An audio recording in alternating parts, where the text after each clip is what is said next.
እግዚአብሔር በላይ የሆነ ምንም ችግር በዚህ ዓለም ላይ የለም። ሞት ነው ካላችሁኝ ሞትን ረግጦታል።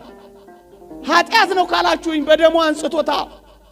ጭንቅ አትበሉ እናንተ ተረጋጉና ስከሩ። እግዚአብሔር የእውቀት መንፈስ አልሰጠን፣ የመረጋጋት መንፈስን ይሰጥ። ባለም ምኞት በአይን አምሮት አትቃጠሉ። ባላችሁ ነገር አመስግኑ፣ በሌላችሁ ነገር አትጨነቁ። የሚያስፈልጋችሁ ከሆነ እግዚአብሔር በጊዜው ጊዜ ያደርገዋል ብላችሁ አስቡ። ስለ ትዳር በማሰብ እንዳይከብድባችሁ አትጨነቁ ነው የሚለው። እግዚአብሔር በሚሰጠው ጊዜ ይሰጣል። አትጨነቁ። መጨነቅ የበታችነት ስሜትን ይፈጥርባችኋል። ምንም ግን አትጨምሩም፣ ብዙ ነገር ግን ይጎልባችኋል። ዘመድ የለኝም ብላችሁ ሆዳ ይባሳችሁ። እግዚአብሔር ከዘመድም በላይ ዘመዳችሁ እኮ ነው። እንኳን ስላሴ ስለእናንተ ዳግመኛ ምጥ ይዘኛል ያለውን ጳውሎስን አታስታውሱ? እንደ ከዋክብት የሚበዙ ዘመዶቻችን እኮ አሉ። ዘመድ ተወኝ፣ ደጋፊ አጣው፣ ተመልካች አጣው ብላችሁ ለምን ሆድ ይብሳችኋል? ለምን አንገታችሁን ቅብር ያደርገዋል? ግድ የላችሁም፣ እግዚአብሔርን እመኑት። ምን ነው በሲባጎ ትታነቃለህ? ምን ነው በረሃ ለበረሃ ትንከራተታለህ? ምን ነው ሱስ ውስጥ ትገባለህ? አባት እያለ አባት እንደሌለው ደጋፊ እንደሌለው ለምን ትቅበዘበዛለህ? ዝም ብሎ ጭንቀት ብቻ፣ መናወዝ ብቻ፣ መድኃኒት መዋጥ ብቻ፣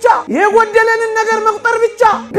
ቢቆረጥ በእግዚአብሔር ተስፋ ይቆረጣል። ይሄን ሁሉ ቃል ኪዳን ገብቶልን አይታመንም እግዚአብሔር። እስራኤልን እኮ መና ነው ያወረደላቸው። እኛን እኮ ራሱ መጥቶ ነው ብሉ ጠጡኛ እመኑት እግዚአብሔር። እኛ እኮ እግዚአብሔርን የምንጠረጥረው ለማያምኑት እንኳን በሚሰጠው ነገር እኮ ነው። እናንተ ይሄ አሳፍርም። የሰማይ አባታችሁ ለአሕዛብ እንኳን የሚሰጠውን አንተ በዚህ ኩርምት ጭርምት ትላለህ። በዘመናት የነበሩ ሰዎችን ተመልከቱ። በእርሱ አምኖ ያፈረ ማን ነው ይላል ነብዩ ሲራክ። ማን አፍሮ ያውቃል? እናንተ ጽድቁንና መንግስቱን እሹ፣ ሌላ ሁሉ ይጨመርላችኋል ይላል። ጭማሪ እኮ ነው ይሄ፣ ዳረጎት እኮ ነው ይሄ። እስኪ ሞክሩትና ጣጥሙትና ፈትሹትና ራሳችሁ ሌላ ሰው ማስተማር ጀምሩ። ለምንድን ነው የምትወዳደሩት ከሌሎች ጋር? በመጠን ኑሩ።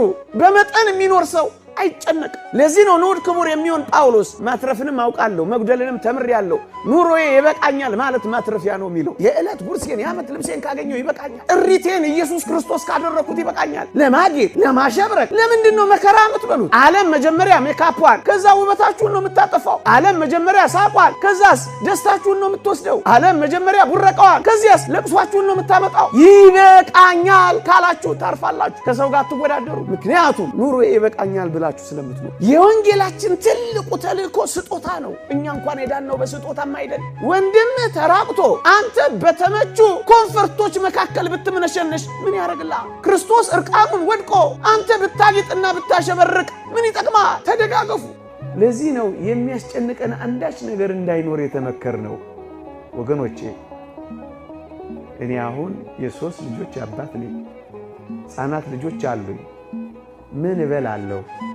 ምን እጠጣለሁ? እንዴት እኖራለሁ ብለው ያስባሉ? አስቡ። ሕፃናት እኮ ናቸው። ያስባሉ? አስቡ። ለምን ነው የማያስቡት? እኔ ያለሁላቸው ስል ደግሞ እንደ ተንኮለኛ መድኃኒዓለምስ እንዳትሉ። እኔ ያለሁላቸው አይደለ? ወጥቼ ወርጄ ለፍቼ አስቤላቸው ስለነሱ እኔ ምን አደርግላቸዋለሁ? ኖርላቸዋለሁ። እውነት አሰብ። ስለዚህ እነዚህ ሕፃናት ልጆቼ በጣም እንኳን ሊጨነቁ ሐሳብም የላቸው፣ በፈንጠዝያ ሊሞቱ ነው ለራሳቸው ነው አይደለም? ወገኖቼ እኛ እኮ በጣም የምንጨነቀው በእግዚአብሔር ፊት እንደ ልጆች መሆን ገና ስላልቻለን። ደርሶ አሳቢዎች፣ ደርሶ ተካዦች፣ ደርሶ ተመሳጮች፣ ደርሶ አጉረምራሚዎች የሆነው በእግዚአብሔር ፊት እንደ ልጆች መሆን ስላልቻለን እኮ። አባት ለልጆቹ እንደሚራራ እግዚአብሔርም ለኛ ይራራል አይልም የእግዚአብሔር ቃል? እግዚአብሔር እኮ ከአባት በላይ አባት ነው፣ ከእናት በላይ እናት ነው እኮ እግዚአብሔር። እኔና እናንተ ለልጆቻችን እንዲህ ማሰብና እንዲህ ማሳረፍ ከቻለ እግዚአብሔርን በአባትነት እንዴት ተጠረጥሩታላችሁ?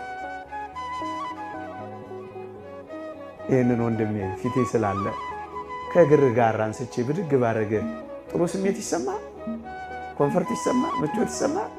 እንደውም ማሳሰቢያ ያበዛል።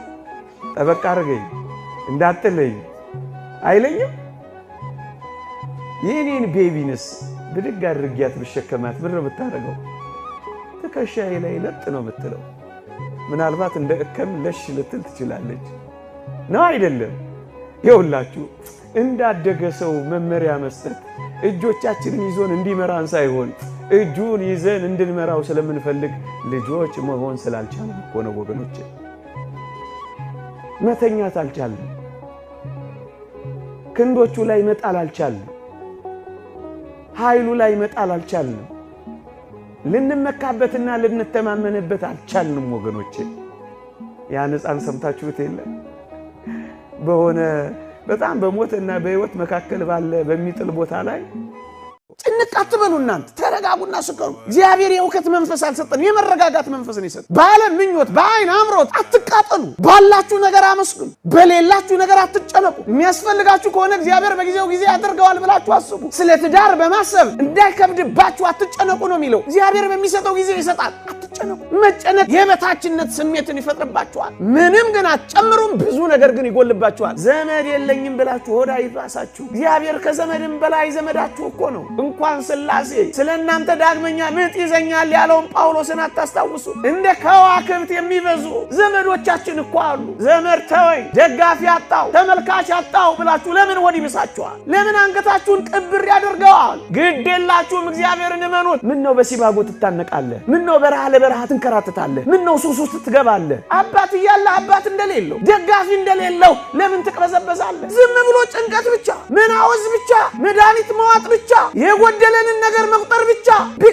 ቢቆረጥ በእግዚአብሔር ተስፋ ይቆረጣል። ይሄን ሁሉ ቃል ኪዳን ገብቶልን አይታመንም እግዚአብሔር። እስራኤልን እኮ መናን ያወረደላቸው እኛን እኮ ራሱ መጥቶ ነው ብሉ ጠጡኛ ልመኑት እግዚአብሔር። እኛ እኮ እግዚአብሔርን የምንጠረጥረው ለማያምኑት እንኳን በሚሰጠው ነገር እኮ ነው። እናንተ ይሄ አሳፍርም? የሰማይ አባታችሁ ለአሕዛብ እንኳን የሚሰጠውን አንተ በዚህ ኩርምት ጭርምት ትላለህ። በዘመናት የነበሩ ሰዎችን ተመልከቱ። በእርሱ አምኖ ያፈረ ማን ነው ይላል ነብዩ ሲራክ። ማን አፍሮ ያውቃል? እናንተ ጽድቁንና መንግስቱን እሹ፣ ሌላ ሁሉ ይጨመርላችኋል ይላል። ጭማሪ እኮ ነው ይሄ፣ ዳረጎት እኮ ነው ይሄ። እስኪ ሞክሩትና ጣጥሙትና ፈትሹትና ራሳችሁ ሌላ ሰው ማስተማር ጀምሩ። ለምንድን ነው የምትወዳደሩት ከሌሎች ጋር? በመጠን ኑሩ።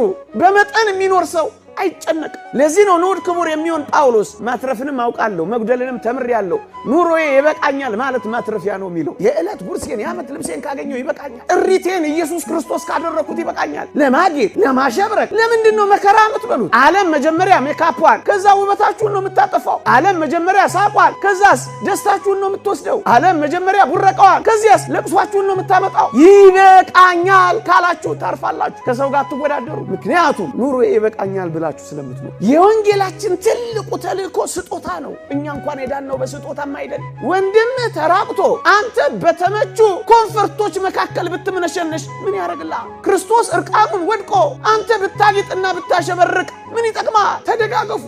ለዚህ ነው የሚያስጨንቀን አንዳች ነገር እንዳይኖር የተመከርነው ወገኖቼ። እኔ አሁን የ3 ልጆች አባት ነኝ። ሕፃናት ልጆች አሉኝ። ምን እበላለሁ? ምን እጠጣለሁ? እንዴት እኖራለሁ ብለው ያስባሉ? አስቡ። ያስባሉ? አስቡ። ሕፃናት እኮ ናቸው። ያስባሉ? አስቡ። ለምን ማያስቡ? እኔ ያለሁላቸው ስል ደግሞ እንደ ተንኮለኛ መድኃኒዓለምስ እንዳትሉ። እኔ ያለሁላቸው አይደለ? ወጥቼ ወርጄ ለፍቼ አስቤላቸው ስለነሱ እኔ ምን አደርግላቸዋለሁ? ኖርላቸዋለሁ። እውነት አሰብ። ስለዚህ እነዚህ ሕፃናት ልጆቼ በጣም እንኳን ሊጨነቁ ሐሳብም የላቸው፣ በፈንጠዝያ ሊሞቱ ነው ለራሳቸው ነው አይደለም ወገኖቼ? እኛ እኮ በጣም የምንጨነቀው በእግዚአብሔር ፊት እንደ ልጆች መሆን ገና ስላልቻለን ነው። ደርሶ አሳቢዎች፣ ደርሶ ተካዦች፣ ደርሶ ተመሳጮች፣ ደርሶ አጉረምራሚዎች የሆነው በእግዚአብሔር ፊት እንደ ልጆች መሆን ስላልቻለን እኮ። አባት ለልጆቹ እንደሚራራ እግዚአብሔርም ለኛ ይራራል አይልም የእግዚአብሔር ቃል? እግዚአብሔር እኮ ከአባት በላይ አባት ነው። ከእናት በላይ እናት ነው እኮ እግዚአብሔር። እኔና እናንተ ለልጆቻችን እንዲህ ማሰብና እንዲህ ማሳረፍ ከቻለ እግዚአብሔርን በአባትነት እንዴት ተጠረጥሩታላችሁ?